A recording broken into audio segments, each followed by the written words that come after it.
Welcome to Switch Comics. My name is Marco, I'm Chris. and today is New Comic Book Day, but also, more importantly, it's May 4th. It's Star Wars Day, everyone, and we're pretty excited. So, I wanted to share with you all quickly before we got into it. We both work at a comic shop, Pops Comics, and for that, we're having a Star Wars sale going on today. And we made a little TikTok advertisement, and we had a lot of fun with it. And I think it's about 50 seconds, so we're going to play that real quick before we get into the comics. And we had a lot of fun making it, so I hope you all enjoy. Hey, I can help you over here? I'd like to buy these.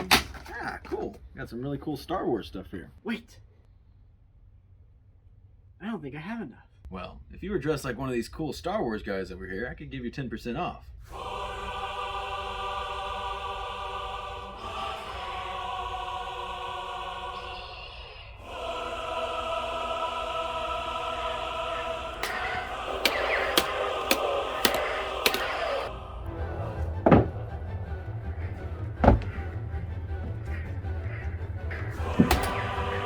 God, level Star.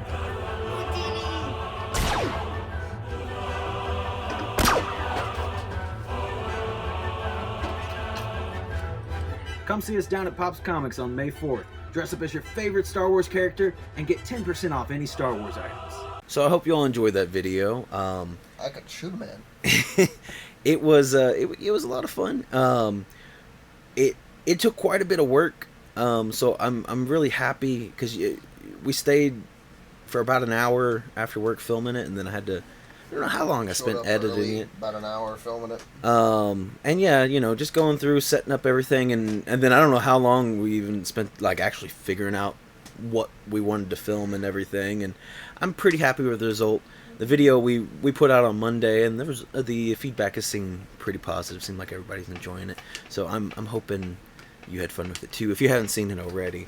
But yeah, let's go ahead and start talking about some comics this week, which I gotta say, very, very short haul for us this week. Sometimes it's just the way it is. Not a lot of your comics come out that week. So, starting off here with Obi Wan #1. And got a Qui-Gon cover here. We got the Momoko cover, which you don't really see Qui-Gon covers, really. I can't remember the last time I've seen one. So, I think that... I do like the A cover for this book as well. I was kind of tempted to get that, and I like the 1 in 10 as well. 1 in 10 was really nice. Really tempted on that one. I might. The 1 in 10 was just a actual picture. Yeah, just a photo of Episode 3. Ewan McGregor. Yeah. Anyway, as far as the book though, starts with an old Obi-Wan, but to my surprise, most of the story was really focused on a very, very young Obi-Wan, which.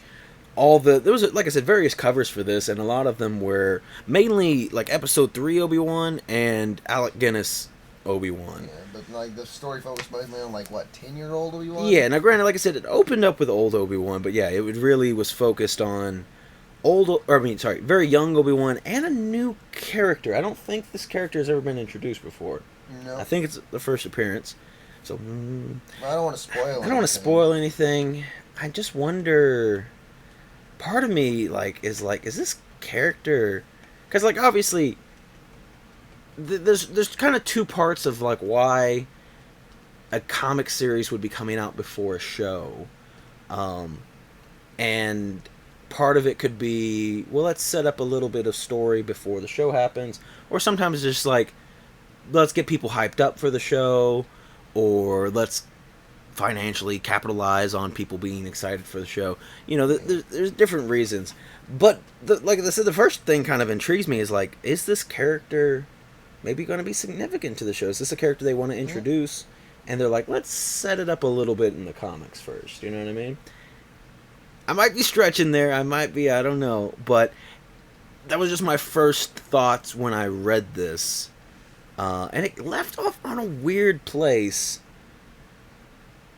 There's some particular wording that I'm I don't know if this will be resolved in this little mini-series, So I don't know. That's just kind of where The way I read this was, I felt next one probably just gonna get another story about Obi Wan. I kind of think so. Yeah.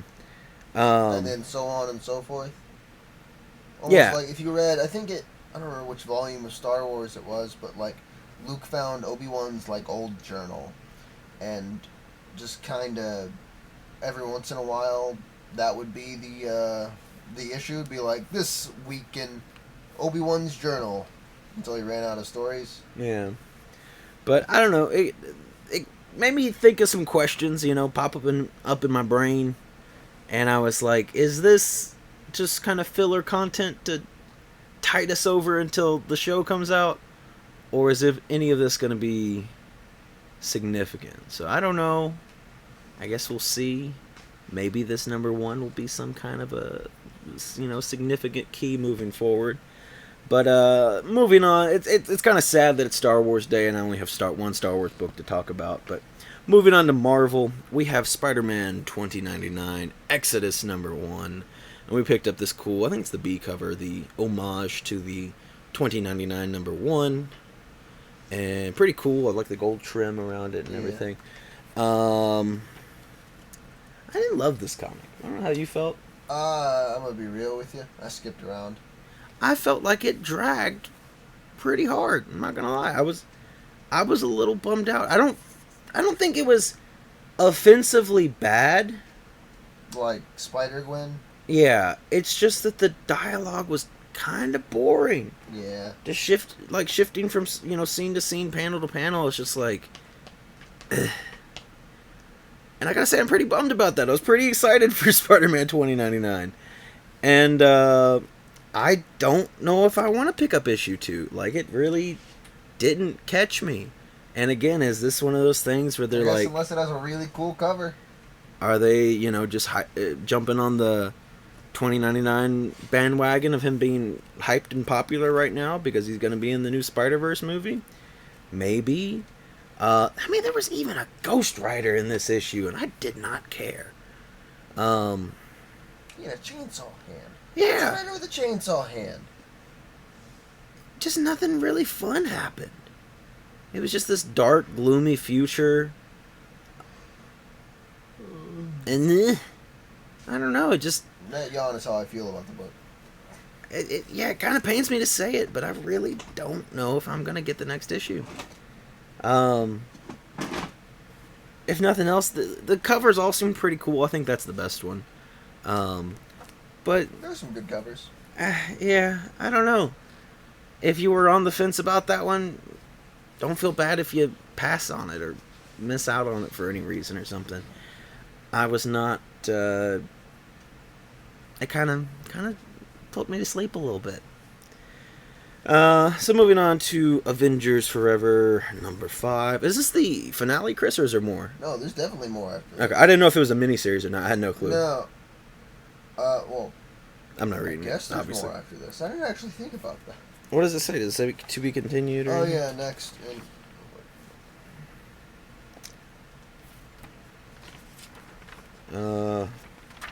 Doesn't say anything.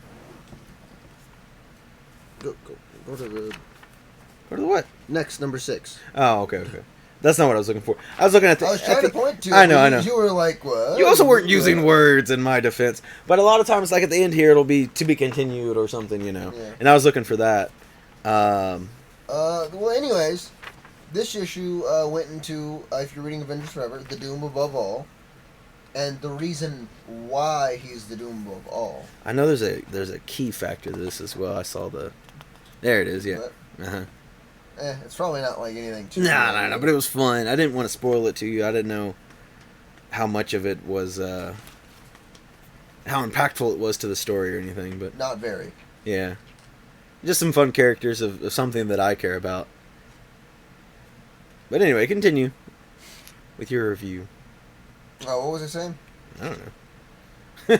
Talking about Doom Above All and something else. It explains exactly why he is the Doom Above All.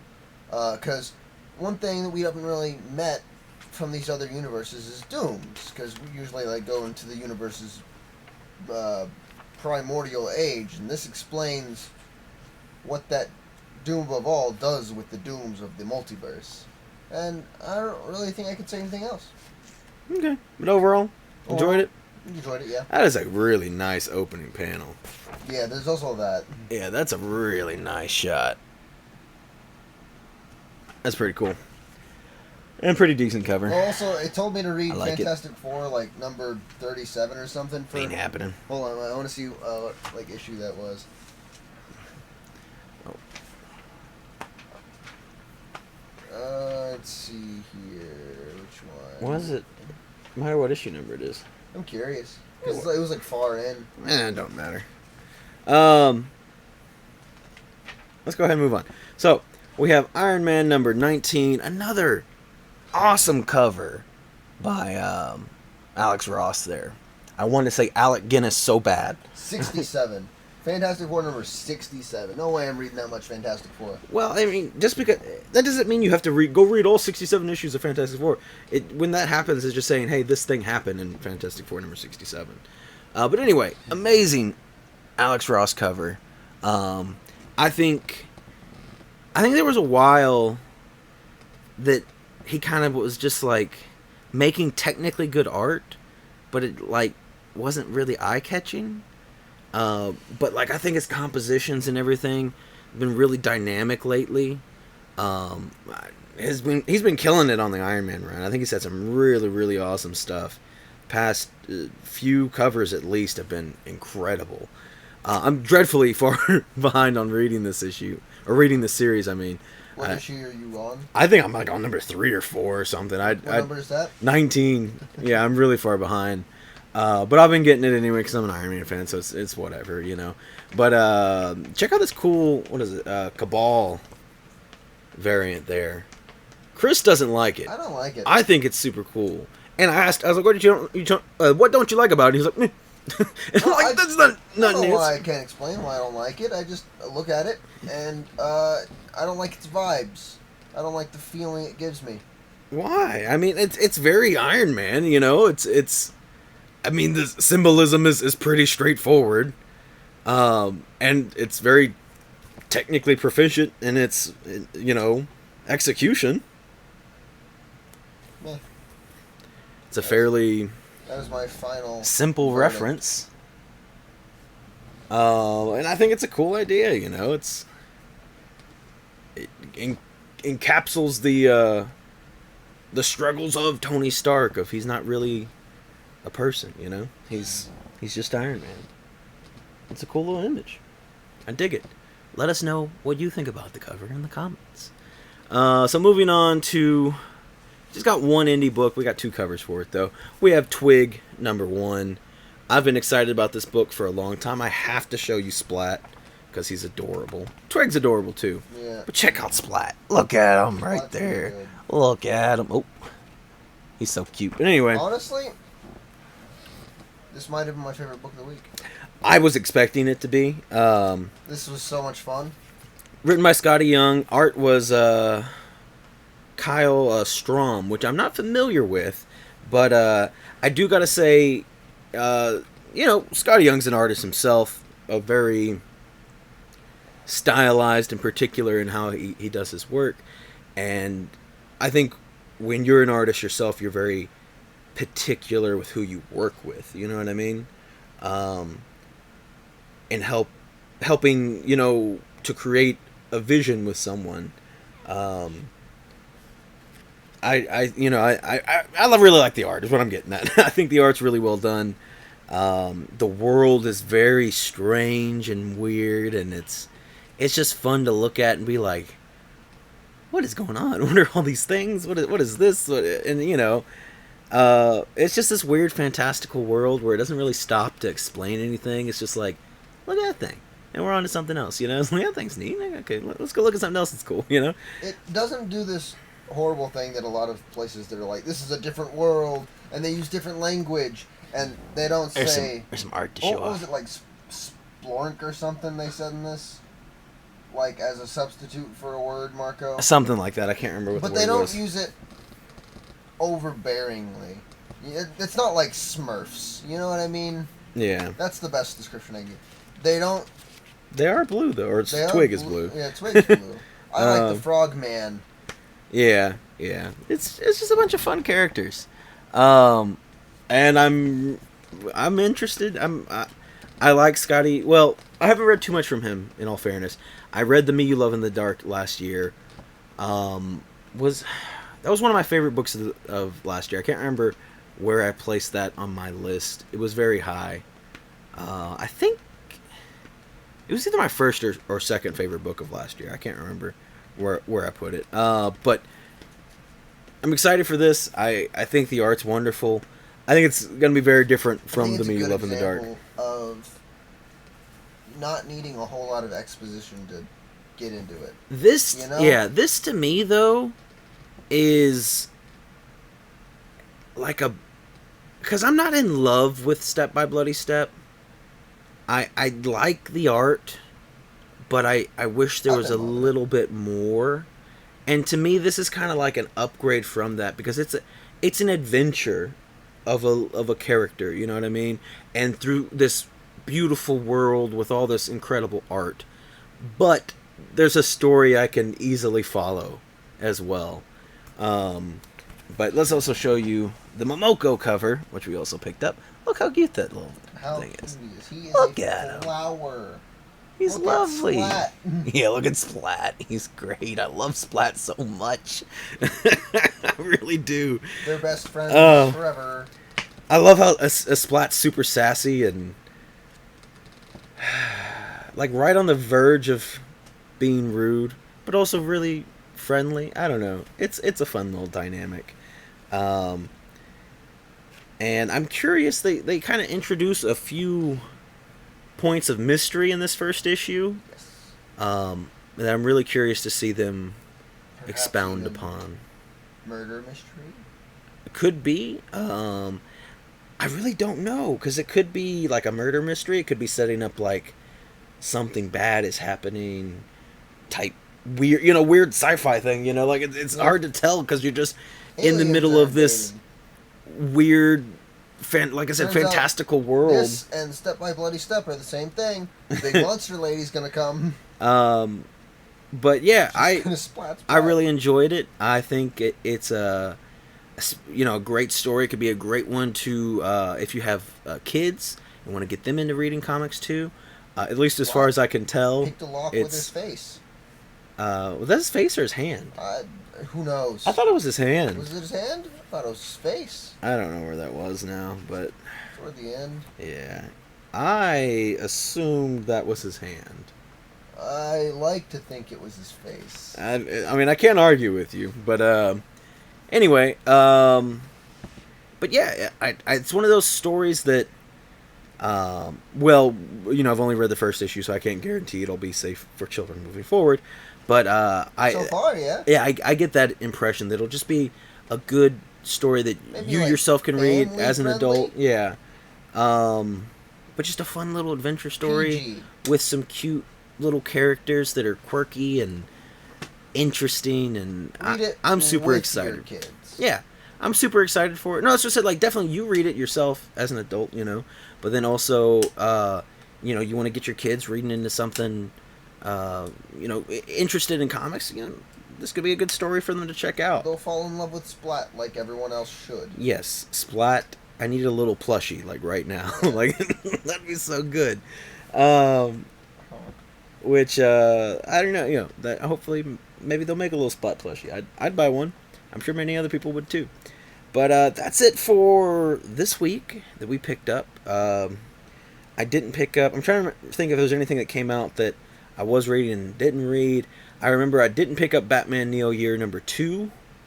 I didn't care. Did you read the first one? Nope. Batman? You didn't read or Batman Beyond Neo Year? Nope. Oh, I thought you did. I don't know. Anyway, Did I? I think you did, and I just didn't care for the first issue at all. So the second issue, I was like, nah, I'm good. If I did, I don't remember it, and therefore, it didn't happen. Honestly, yeah, I couldn't tell you what happened in it. I don't remember. It didn't have a lasting impression, and that's how I feel about Spider-Man 2099. I feel like, in the next month when issue 2 comes out, I'm gonna be like, what happened? Because it's just nothing left a lasting impression, and I don't know. None of the dialogue was interesting. I don't know. It's very sad. sad to hear that for me. It's not something I wanted to tell you all. I wanted in my mind. I think when I was, well, okay, when I was like, what's gonna be the best comic of the week? I was like, really excited for Twig, but then I was like, oh, I'm really excited for Obi Wan. But I was kind of on the fence about Obi Wan because I was like, it could just be, just a cash grab just to throw in so people, because people are hyped about Obi Wan right now. And then I was like, oh, I'm pretty excited for Spider-Man 29. Had the same worries, but I don't know why I felt more confident about Spider-Man 2099, and I was led astray. I don't know. Astray.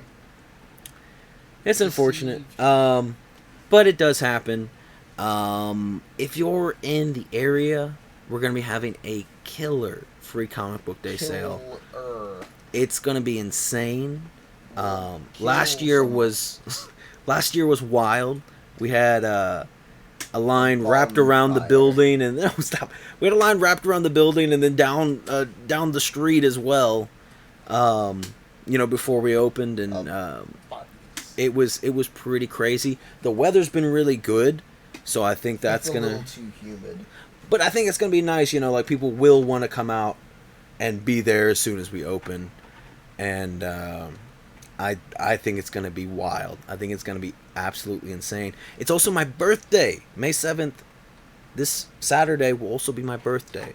So and today we're gonna build Legos. Oh yeah. Tonight's stream. I have 2, 3. We're gonna Star Wars Legos. We're gonna start with Star Wars Legos. We'll probably run out and start building other Legos, Yeah. but we'll. We can start the Star Destroyer. No, that's not happening. That's at 1,000, Chris. You have to We're wait. so close. Might as well just start now. By the time we get 1,000, we'll be done. That is very possible, especially if we only did it as like a weekly thing. Yeah. That could be possible because it'll take you. We typically stream for roughly 3 hours. I looked it up and it was like a 20-hour build roughly. It's gonna kill us. So I mean, well, that'd be about 7 streams or so. What's the plan for that? I don't know. We'll figure it out. We'll figure it out when we get there. We might do a bonus. Stream. Well, now we're both off on Monday, so we might do like stream. a really long Monday stream or something. Probably, maybe even 2. Who knows? I don't know. But intermission in the middle of the stream for the eating. Yeah, probably. Like it'll be rough, but I don't know. We're rambling. We're just talking about stuff and things. We're excited. It's Star Wars Day tomorrow. It is Star Wars Day. Well, for you it's today. For us it's tomorrow. But for now we're pretending it's today. We're excited. I'm always excited for Star Wars though. I really am. Moon Knight tonight. Well, tonight for us. It's today. It's already a thing for you. It already happened. Go Don't watch it. Spoil it in the comments. Go watch it. Anyway. I haven't seen it yet. Thank you all so much for watching, and we will see you next time. Adios.